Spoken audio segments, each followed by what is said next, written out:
ए जेक board class 10 कर English कर poem एगो ठी पहला पोएम है कि डस्ट ऑफ स्नो। स्नो का मतलब होता है बर्फ और डस्ट का मतलब होता है बर्फ का बुरादा। तो ये है के पाठ इकर में पहला सवाल का कहते what is A dust of snow. Dust of snow का चीज है के व्हाट डज द पोएट से हैज चेंज्ड हिज मूड। कवि का मूड कैसे चेंज कर दिला कि how has the poets mood changed. ओकरे बारे में कैसे चेंज होला ओकर बारे में बताए है। तो एक ठो में दो तीन ठो सवाल इकर में घुसल है। What is A dust of snow, what does the poet से हैज चेंज्ड हिज मूड और how has the poets mood changed. माने कश्मीर लेल बर्फ कर बुराता गिरेल ने थर थर थर थर थर थर थर थर। तो ओके देखे के लिए बहुत सारे टूरिस्ट मन भी जाए ना है नी।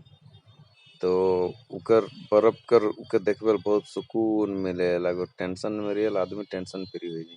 वही चीज के लिखे है देख आंसर कहते the dust of snow means the fine particle of snow. मतलब वो का कहना वो जेखन बतालो है। The poet says that he was having a bad day and was stress but as soon as dust of snow falls on his body his mood changed. मतलब dust of snow का कहला बर्फ का टुकड़ा बुरादा रहेला ऊपर से धीरे धीरे फुहारा टाइप गिरेला और कवि जे रहे ओकर तनी दिमाग खराब रहे तनी टेंशन में रहत रहे दुख रहे तो जैसे ही बर्फ का टुकड़ा ओकर में गिरला ओकर मूड चेंज हो गेला। अब अगला सवाल है देखे how does forest present nature in this poem. The following questions में help you to think of an answer. माने इकर में तीन ठो सवाल हमें कहते हैं अलग से है नी। तो के एक एक करके हमें देखा बेखन। पहला सवाल कहता है what are the birds that are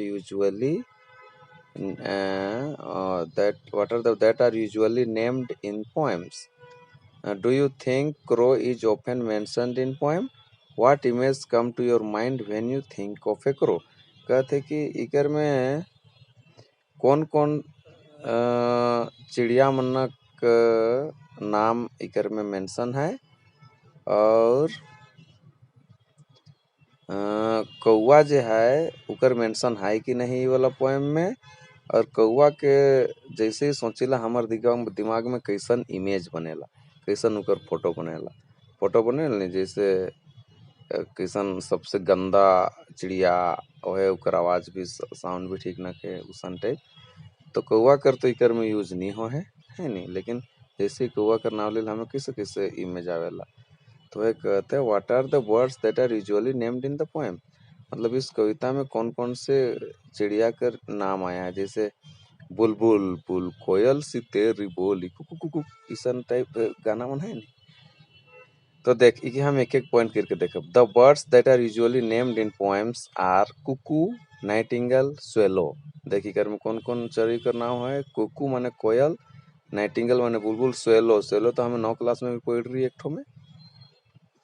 अब देख अगला पॉइंट में कहते हैं no crow is hardly mentioned in poems. मतलब नहीं कौआ का मेंशन इस पोएम में नहीं हुआ है। उसके बाद अगला में कहते हैं whenever we think of a crow a fearful and ugly image comes to our mind. जैसे ही हम लोग कौआ के बारे में सोचते हैं हम लोग का में एक डरावना एक भद्दा इमेज कौआ का हम लोग का दिमाग में आता है। तो ये लोग पहला वाला सवाल कर 3 ठो भीतरे सवाल रहे उखरे पॉइंट। अब हमें देखा दूसरा सवाल सेकेंड क्वेश्चन में कहते again what is a hemlock tree. Why doesn't the poet write about more beautiful tree such as a maple or an oak or a pine? कहते कि होमलॉक ट्री क्या है और कवि इसका क्यों इस्तेमाल किया है एक सुंदर रूप में। जैसे उकरों से बढ़िया बढ़िया गछ वृक्ष तो हैं जैसे मेपल कर है ओक कर है जैसे हमें अशोका वृक्ष मन कही नहीं सेमन है पाइन है। तो इके छोड़ के फिर इकर में होमलॉक ट्री कर बारे में कहे होमलॉक ट्री है नहीं एगो जहरीला है। माने फूल तो बढ़िया ही रही तो के फूलगोभी लखे फूल पन दिसी, लेकिन वो जहरीला गछ के। तो चूंकि देख उकर उदास मन है, कवि कर मन उदास है, तो उदास है तो बढ़िया बढ़िया गछ वृक्ष के बारे में नहीं सोचते थे, जहरीला जहरीला मन के बारे में सोचते थे। वही चीज कर मेंशन करल है। तो होमलॉक ट्री मतलब तनी जहरीला ट्री है, हालांकि दिखे में सुंदर है, फूल भी चरका चरका फूलेला। तो क्या हमें इंग्लिश में लिखे खन देखे पॉइंट के हिसाब से, hemlock is poisonous tree with small white flowers, मतलब होमलॉक जो जहरीला गछ के और ओकर चरका चरका फूल रहे छोटा छोटा।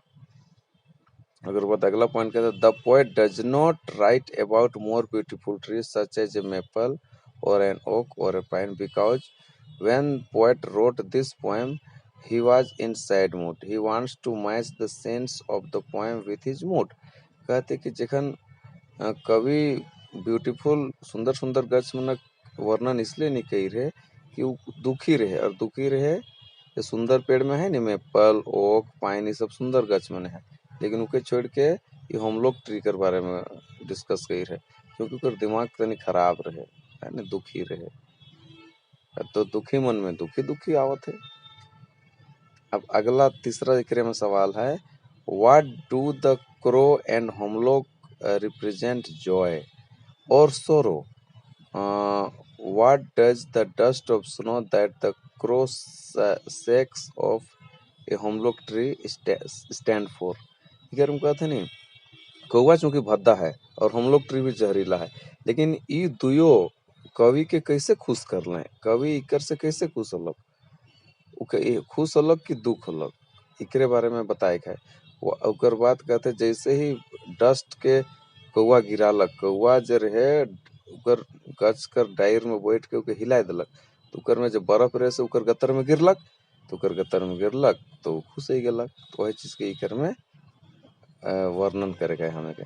तो the crow and hemlock represent joy, तिकर में कौवा और होमलॉक जे रहे वो शॉर्टकट भाषा में काई के देलक, खुशी देलक।